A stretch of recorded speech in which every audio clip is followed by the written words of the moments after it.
Good morning, my dear students. I hope all are well by the grace of Almighty God. I also hope you are staying at home safely. I am also fine, my dear students.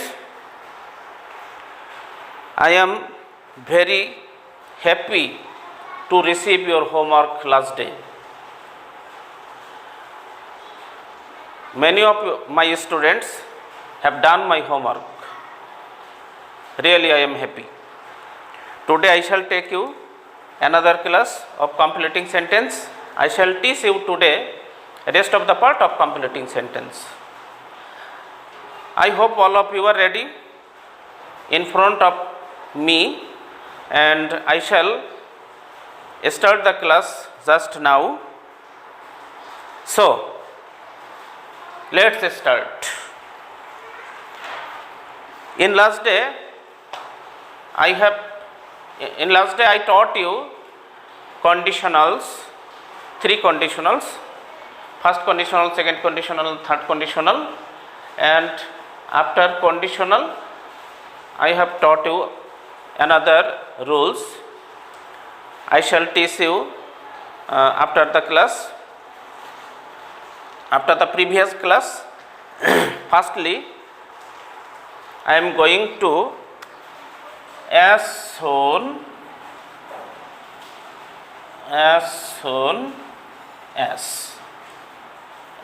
as means in Bengali jai matro. It is used, as soon as is used to describe the work what one have done and the another is started. If we give an example, then we can see that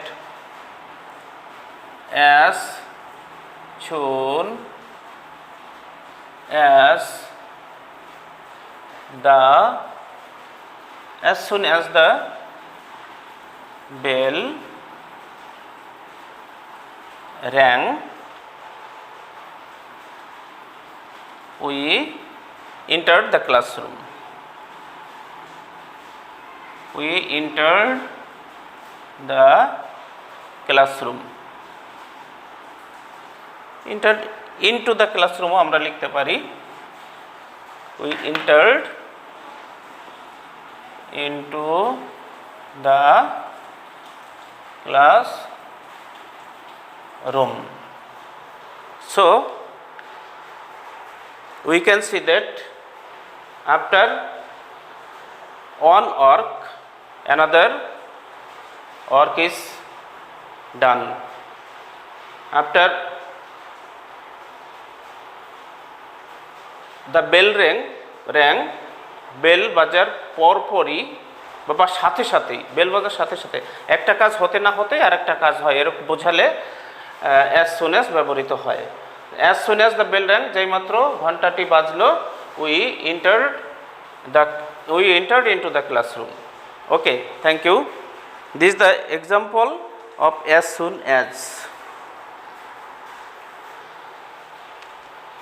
Then we can give another example: as soon as he came, যেই মাত্র সে এলো, we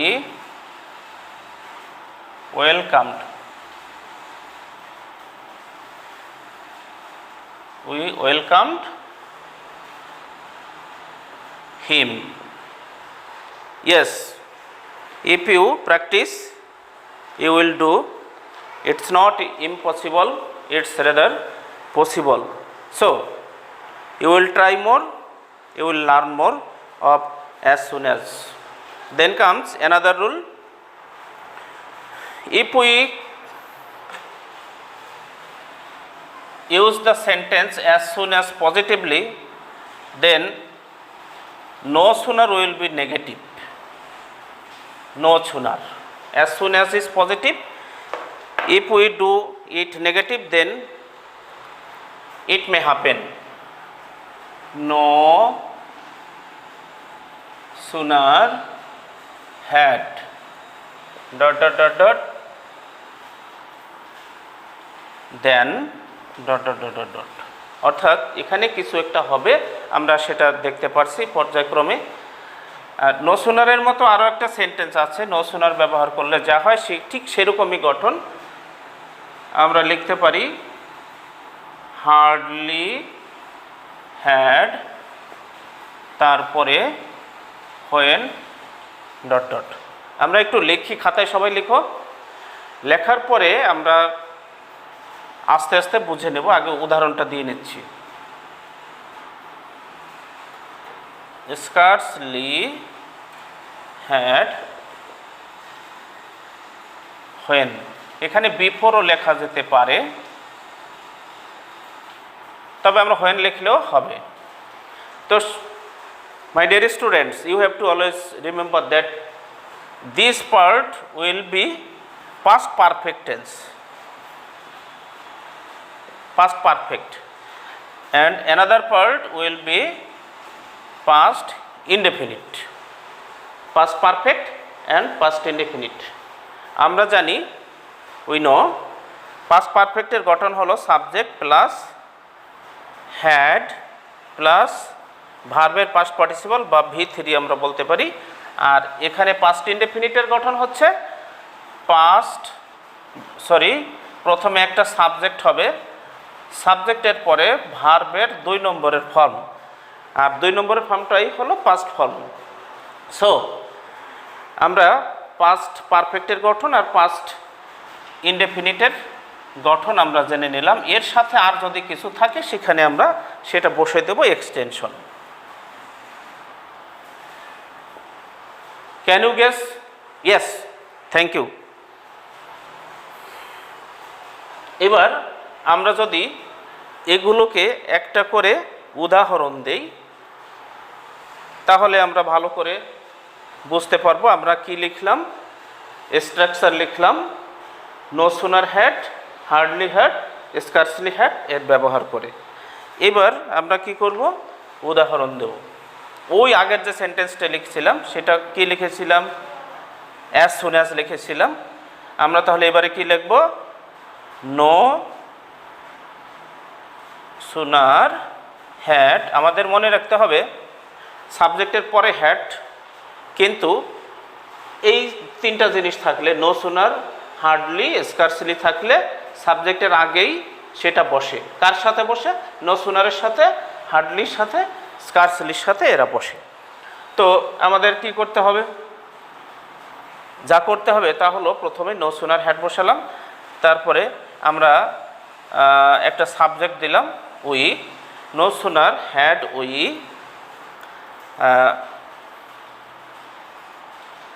আমরা আগের উদাহরণটাই দিই তাহলে তোমাদের একটু বুঝতে সুবিধা হবে। No sooner had the bell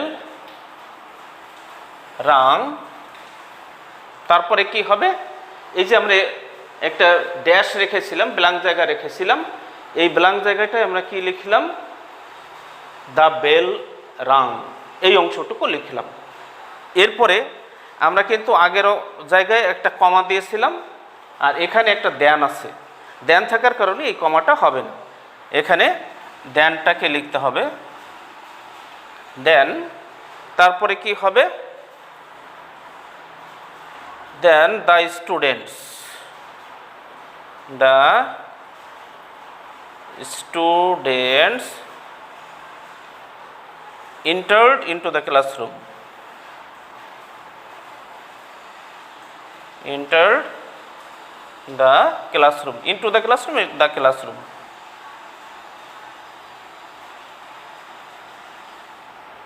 Thank you very much. Next, what shall we do? We can do the use of scarcely and hardly. তো শিক্ষার্থীরা, আমি নো সুনার দিয়ে যেখানে এই সেন্টেন্সটা লিখেছি, এবার তোমরা হার্ডলি এবং স্কার্সলি দিয়ে সেন্টেন্সটা লিখে পড়ো। তোমরা লেখো এই নো সুনারের জায়গায় একবার হার্ডলি লেখো আর একবার স্কার্সলি। তাহলে যদি আমরা হার্ডলি লিখি তাহলে কি হবে, hardly had the bell rang when the students entered the classroom. আবার যদি এটাকে আমরা স্কার্সলি ব্যবহার করি তাহলে কি হবে, scarcely had the bell rang when the students entered the classroom. সবাই লিখেছ? Thank you. তো এরপরে আমরা কি আর উদাহরণ দিব নো সুনারের? থ্যাংক ইউ, আর দিতে হবে না। তো তাহলে আমরা অন্য রুলে চলে যাব। তো আমরা এখানে যেটা একবার বলেছিলাম, অ্যাজ সুন অ্যাজ থাকলে সেটা পজিটিভ, আর এই সেন্টেন্সটাকে ট্রান্সফরমেশনের সময় বা চেঞ্জিং সেন্টেন্সের সময় আমরা যদি নেগেটিভ করি তাহলে নো সুনার দিয়ে করতে হবে। আবার নো সুনার হলো নেগেটিভ, যখন এটাকে আমরা পজিটিভ করব তখন অ্যাজ সুন অ্যাজ দিয়ে আমরা এটাকে করব। সবাই মনে রাখবে, কিন্তু এক সময় আমরা দুটো জিনিস শিখে লিখলাম, নেগেটিভও শিখলাম, আবার একই সাথে কমপ্লিটিং সেন্টেন্সও শিখে নিলাম। এবার আমাদের অন্য নিয়মে আমরা চলে যাব। শিক্ষার্থীরা দেখো, এবার কি লিখব, as if oblique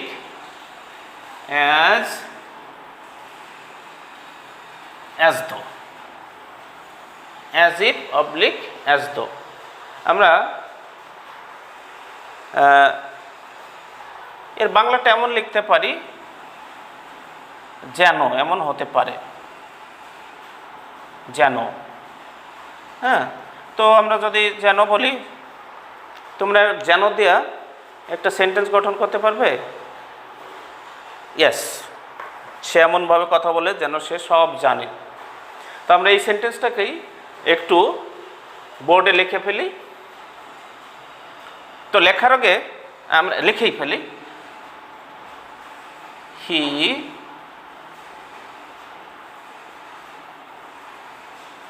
speaks as if he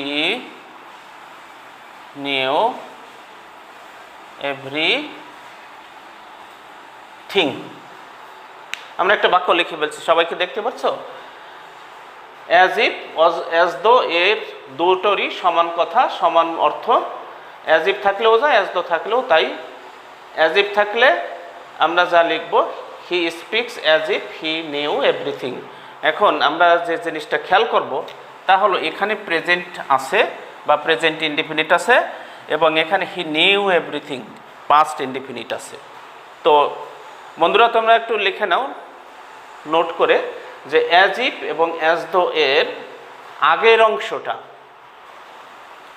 অংশটা প্রেজেন্ট হলে পরের অংশটা পাস্ট ইনডেফিনিট টেন্স হবে।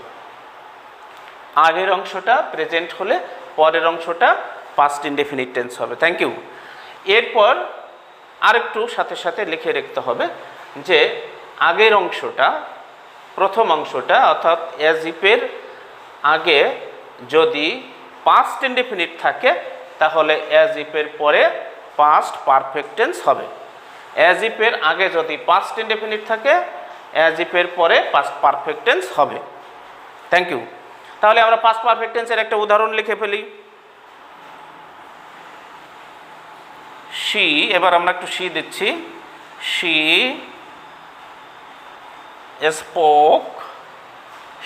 Spoke as though she.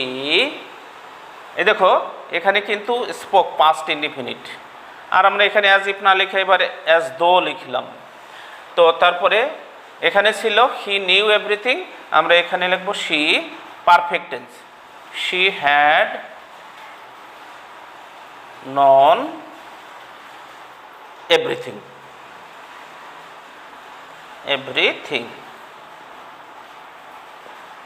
এরকম করে তোমরা অনেকগুলো সেন্টেন্স লিখে ফেলতে পারবে। তো এখনই তোমরা একটা সেন্টেন্স আবার লিখো তো শিক্ষার্থীরা। ইয়েস, আমরা যদি বলি she pretended, pretended, pretended,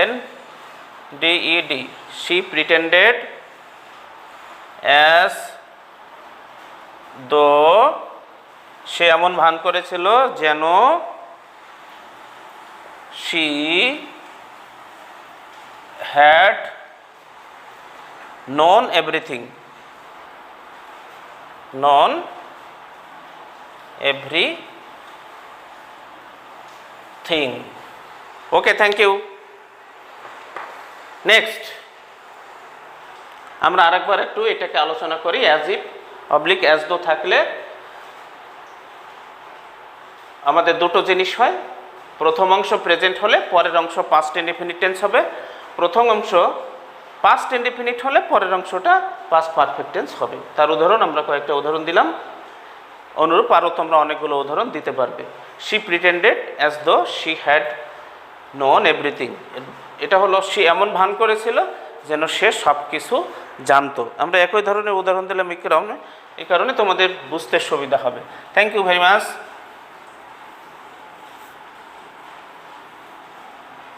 deer students, তোমরা কি এগুলো বুঝতে পেরেছ? Okay, thank you. তো আমরা নতুন নিয়মে চলে যেতে পারি। তোমরা বাসায় বসে এগুলো প্র্যাকটিস করবে এবং কয়েকটা উদাহরণ নিজেরা রুল দেখে দেখে শিখবে এবং খাতায় লিখবে। এবার আমরা অন্য একটা জিনিসে চলে যাচ্ছি। কিসে যাচ্ছি?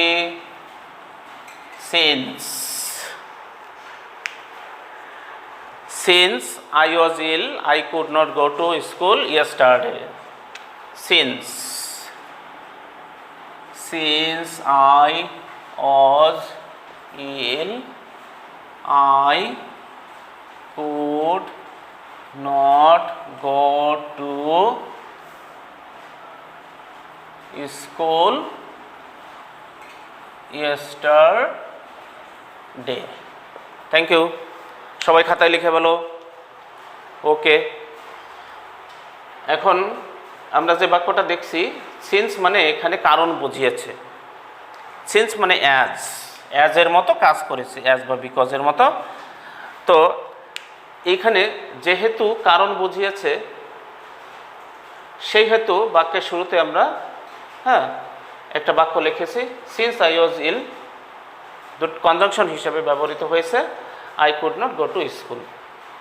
আই ওয়াজ ইল এটার সাথে I could not go to school এরকম বুঝিয়েছে কারণ বোঝানোর জন্য। তো এই ক্ষেত্রে আমাদের টেন্সের বিষয়টা মনে রাখতে হবে। আর আরেকটা জিনিস মনে রাখতে হবে, কারণ না বোঝালেও সিন্স হতে পারে, কারণ না বোঝালেও সিন্স হতে পারে। সেই ক্ষেত্রে যা হবে তা হলো, আমরা আবার বলছি আগে কারণ বুঝিয়েছিল, এবার কারণ ছাড়া।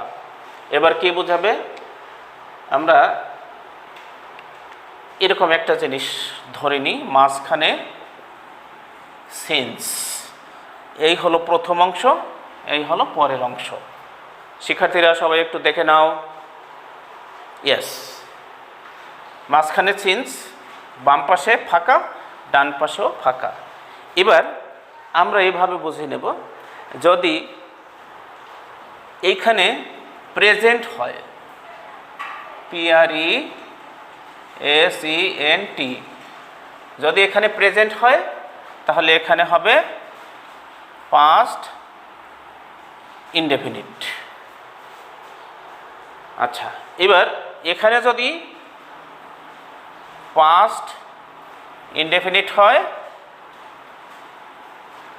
আর এখানে হবে তাহলে পাস্ট পারফেক্ট। আবার বলছি, সিন্স যদি কারণ না বুঝে অন্য কিছু বোঝায়, আগের মতোই আমরা আগে যে অ্যাজ ইফ দেখেছিলাম, প্রথম অংশে প্রেজেন্ট হলে পরের অংশে পাস্ট ইনডেফিনিট। এখানে প্রথম অংশে পাস্ট ইনডেফিনিট হলে পরের অংশে পাস্ট পারফেক্ট। এই তো আমরা একটা লিখেই ফেলি। কি লিখব? কেউ কি একটা উদাহরণ দিতে পারবে? বলো। ওকে, থ্যাংক ইউ। কি বলেছে? 5 years have passed since I met you। 5 বছর হলো তোমার সাথে আমার দেখা হয়েছিল। এটা হলো সিন্সের আগে প্রেজেন্ট। এবার সিন্সের আগে যদি পাস্ট হতো, ঠিক এই উদাহরণটাকে আমরা পাস্ট ব্যবহার করি। ওকে, তাহলে কি লিখব? 5 years passed, 5 years passed since I met। এখানে পাস্ট ছিল, এখন আবার এখানে আমরা মেট দিতে পারবো না। দেখো একটা ভুল করে ফেলছি। এখানে কি হবে? Since I had met you, অর্থাৎ পাস্ট পারফেক্ট টেন্স হবে। Since I had met you. Thank you. এই হলো সিন্সের সময় বোঝাতে আমাদের যে উদাহরণ, এবং এখানে কারণের কিছু বোঝায় নাই। আগের বারে কারণ ছিল, পরের বারে কারণের বাইরে টেন্সকে বুঝিয়েছে। Thank you. নিচের সেন্টেন্সটা সবাই লিখেছ? নিচের সেন্টেন্সটা সবাই লিখেছ? Okay, thank you. Can I erase it? Okay.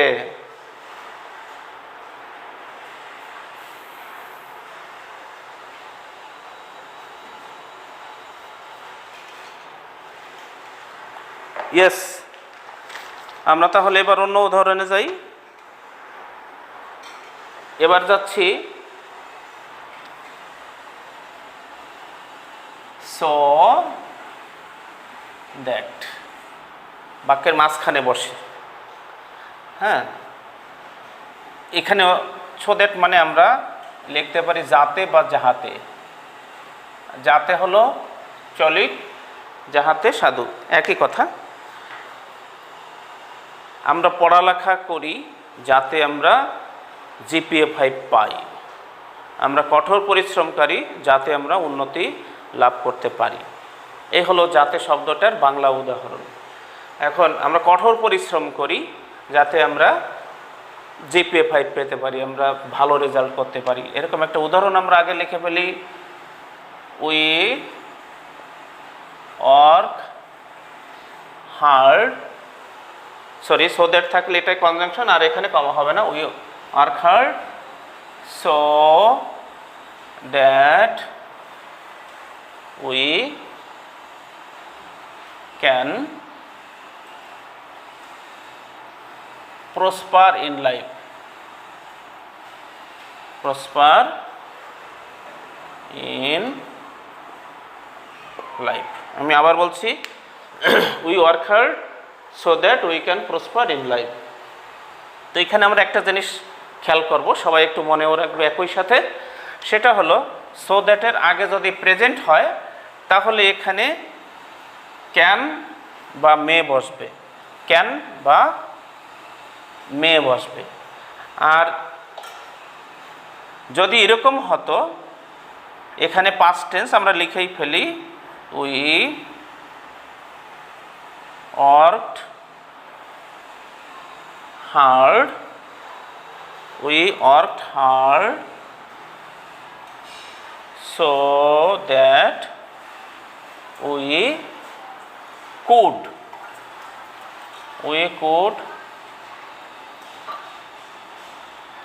prosper in life। তাহলে কি হলো? এখানে পাস্ট টেন্স হলো, এখানে কুড অবলিক মাইট, যে কোনো একটা দিলেই হবে, দুটোই রাইট। বাম পাশে প্রেজেন্ট হলে ডান পাশে ক্যান বা মে বসবে। আর সো দ্যাটের বাম পাশে বা প্রথম অংশে পাস্ট টেন্স থাকলে পরের অংশে কুড বা মাইট বসবে। সবাই বুঝতে পেরেছ? Okay, thank you. তো আমরা নেক্সট রুলে চলে যাই। সবাই ভালো করে বুঝে নেবে, না বুঝলে বলবে। আর বাসায় একটা উদাহরণের থেকে তোমরা অনেক উদাহরণ নিজেরা তৈরি করবে, কমপক্ষে 5টা করে উদাহরণ তৈরি করে নিজেরা ভালো মতো ক্লিয়ার হয়ে যাবে। তোমাদের সবসময় একটা কথাই থাকে যে তোমরা বাসায় প্র্যাকটিস করবে। বাসায় প্র্যাকটিস করলেই তোমরা এগুলোকে ভালো করে বুঝতে পারবে এবং ভালো মতো করায়ত্ত করতে পারবে, তোমাদের আর কোনো অসুবিধা থাকবে না। এবং কোনো অসুবিধা বাসায় হয়ে থাকলে পরের দিন আমাকে আবার কোশ্চেন করবে, স্যার এখানে বুঝতে পারিনি। Thank you very much. এইবার আমরা নতুন একটা সেন্টেন্সে যাব, সেটা হলো দো অথবা অল দো। এর বাংলা আমরা এরকম বলতে পারি, যদিও। দো বা অল দো থাকলে এটা কমপ্লেক্স সেন্টেন্স, হ্যাঁ। এবং এই সেন্টেন্সে দুটো বিপরীতধর্মী বাক্য বসবে। কম্পাউন্ডে যেখানে বাট বসে, কমপ্লেক্সে সেখানে দো অল দো বসে। আমরা যদি একটা বাক্য লিখেই ফেলি তাহলে কি হবে দেখো, আমরা উদাহরণটা শিখে নেই। দো the girl is brilliant. Though the girl is brilliant, she is lazy. দেখো, গার্লটি ব্রিলিয়ান্ট, তাহলে সে অ্যাক্টিভ হতে পারত। সবার কথা বলছি না, কেউ কেউ এরকম হয়ে বসে, সবাই না। দ্য গার্ল ইজ ব্রিলিয়ান্ট, গার্লটি বা মেয়েটি মেধাবী, বাট শি ইজ লেজি। এই যে বাট বলেছিলাম, এটা বলেছিলাম কম্পাউন্ড সেন্টেন্স। এই কম্পাউন্ড সেন্টেন্সটাকে কমপ্লেক্স করলে দো দ্য গার্ল ইজ ব্রিলিয়ান্ট, যদিও মেয়েটি মেধাবী, শি ইজ লেজি, সে অলস। তো এই যে বলেছিলাম দুটো বিপরীতধর্মী, অর্থাৎ এখানে হওয়া উচিত ছিল শি ইজ অ্যাক্টিভ, অ্যাক্টিভ না হওয়া হয়ে গেছে লেজি। অনুরূপ দো, আর একটা সেন্টেন্স লিখে ফেলি, দো the man is poor, he is happy. যদিও লোকটি গরিব, সে সুখী। দেখো বিপরীতধর্মী হয়েছে কিনা। গরিব লোকটি হওয়ার কথা ছিল অসুখী, কিন্তু অনেকে গরিব হওয়া সত্ত্বেও সুখী থাকে, আবার অনেকে ধনী হয়েও, সবার কথা বলছি না, অনেকে ধনী হয়েও অসুখী থাকে। তাহলে এটা কি হলো? Though the man is poor, he is happy. সবাই বুঝতে পেরেছ? Yes, thank you. সবাই বুঝতে পারার জন্য তোমাদেরকে অসংখ্য ধন্যবাদ। আমরা এইবারে মোটামুটি কমপ্লিটিংয়ের ম্যাক্সিমাম রুল শিখে ফেললাম। দু একটা টুকিটাকি বাদ থাকতে পারে, সেগুলো ফ্যাক্টর না, এবং সেখানে যে ঘটনাটা ঘটবে সেটা তোমরা পারবে। তো সেগুলো তোমরা একটু বাসায় শিখে নেবে। দু একটা যা শিখলো, মানে শিখতে বাকি থাকলো, সেগুলো বাসায় তোমরা একটু পড়ে নিবে ম্যাক্সিমাম, এবং ইম্পর্ট্যান্ট রুলগুলো আমরা সব শিখে ফেলেছি। এবার আরেকটা যেটা থাকে কমপ্লিটিং সেন্টেন্সের মধ্যে, তা হলো proverb. Proverb, PROVERB, proverb. Proverb মানে তো তোমাদের সকলেরই জানা আছে। Yes, thank you. প্রোভার্ব মানে হলো প্রবাদ, প্রবাদ বা প্রবাদ বাক্য। এবার কখনো কখনো প্রবাদ বাক্য ক্লাসে থাকে, পরীক্ষাতে থাকে, আবার কখনো কখনো থাকে না, এরকম হয়েই যায়। তো আমাদের এই ক্ষেত্রে মনে রাখতে হবে যে প্রবাদ বাক্য একটা থাকে, পরীক্ষাতে একটা থাকে, মাঝে মধ্যে থাকে না, কিন্তু ম্যাক্সিমাম সময়ই থাকে। তো আমাদের এই ক্ষেত্রে প্রবাদ বাক্যের কোনো নিয়ম নেই, প্রবাদ বাক্য মুখস্থ করতে হয়। হ্যাঁ, তোমরা বেশি করে প্রবাদ বাক্য বই থেকে শিখে নেবে এবং সেটা মুখস্থ রাখবে। আর প্রবাদ বাক্য যদি মুখস্থ না থাকে তখন তৈরি করে লেখাটাও একটু জটিল হয়ে যায়, কখনো কখনো হ্যাঁ জটিলতা হয়ে যায়, আমরা পারি না। আবার প্রবাদ বাক্য অ্যাজ ইট ইজ না হলে তো নম্বরও দিবে না, দেয় না। যেমন এক বছর আমরা দেখেছি যেটা এরকম ছিল, ড্যাশ ইজ নট গোল্ড। এখন অনেকের এটা জানা নেই, অনেকের এটা জানা নেই। আবার এখানে কি হবে, all that glisters is not gold. আমরা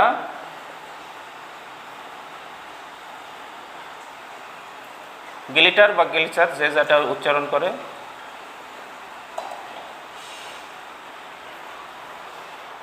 এখানে যদি বলতাম যে কেউ কেউ এটা লিখেছে ইট ইজ নট গোল্ড, এটা সেন্টেন্স হলো, বাট অ্যাকচুয়াল কি সেটা হলো না। আমাদের প্রবাদ বাক্যটা আমরা জানতে চাইছি, যার কারণে ড্যাশ ইজ নট গোল্ড লেখা হলো, all that glisters is not gold.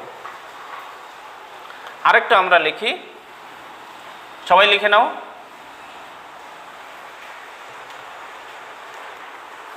Dash is A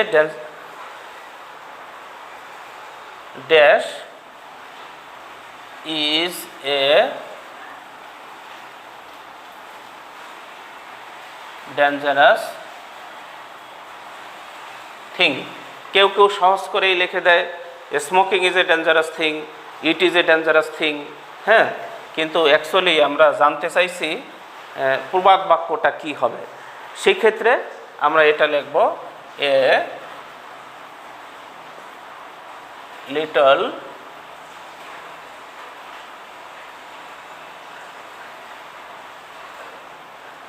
a little learning is a dangerous thing. অল্প বিদ্যা ভয়ঙ্করী, অল্প বিদ্যা ভয়ঙ্করী। সবাইকে এটা মনে রাখতে হবে যে এটার বাংলা হলো অল্প বিদ্যা ভয়ঙ্করী। অনুরূপ অনেক কিছু আছে। এবার তোমরা, আমি এক অংশ লিখব, তোমরা বাকি অংশটা লিখে দেবে। আমরা বলি হোয়ার দেয়ার ইজ এ উইল। এইবার পরেরটুকু তোমাদের কাছ থেকে জানতে চাই, তুমি বলো ওকে, থ্যাংক ইউ। তাহলে এখানে কি হবে, there is a way, there is a, where there is a will there is a way. ইচ্ছা থাকলে উপায় হয়। তাহলে আরেকটা লিখি, এইবার আগে ড্যাশ দিলাম, দেয়ার ইজ হোপ। এইবার কি হবে তোমরা বলে দাও তো, ইয়েস, এবার কি হবে, while there is life, while, WHILE, while there is life, while there is life there is hope. এর বাংলাটা হলো যতক্ষণ শ্বাস ততক্ষণ, আর যতক্ষণ জীবন থাকবে ততক্ষণ আশা থাকবে।